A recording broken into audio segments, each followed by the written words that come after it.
In this video, we're going to be ordering rational numbers. Now remember, rational numbers can be a fraction or a decimal that could be a fraction. Anything that could be represented as a fraction is a rational number. So if we are ordering fractions, we first need to have common denominators. Now, you could convert all these fractions into decimals and then order them, or you could find the common denominator between all of the fractions. So we have 10, 3, 5, and 4. A common denominator for 10, 3, 5, and 4 would be 60.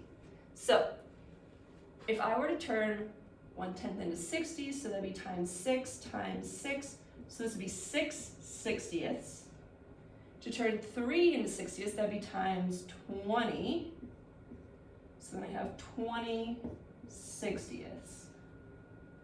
5 into 60, that's going to be by 12.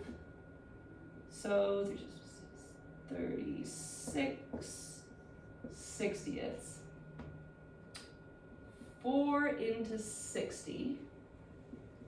Let me do this real quick.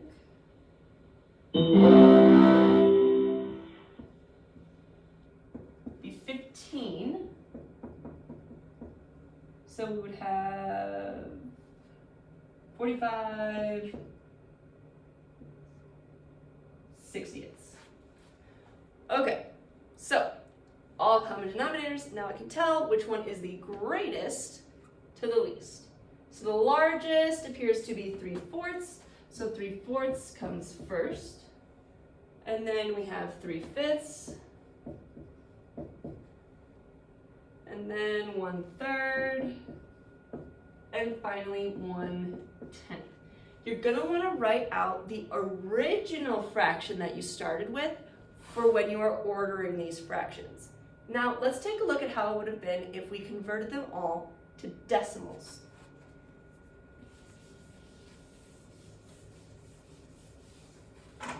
So if we did 1 divided by 10, 1 divided by 10, secret decimal. So this is decimal 1, 1 divided by 3, 3 goes into 10, 3 times, that's 9, subtract, we get 1, 3 goes into 10 3 times. This is going to keep repeating, this is going to be 0.3333333 forever and ever. 3 divided by 5. 5 goes into 36 times, so this is 6/10. 3 divided by 4. 4 goes into 30, what is that? 9? No, 8. 28. 2. 4 goes into 25 times. That's not right. 7. 7 times 4 is 28. So we get 75. Another way that we could have done this, right? 75 hundredths is larger than 6/10, then 33 hundredths, and then 1/10. So, two possible ways to work with your rational numbers to order them from least to greatest.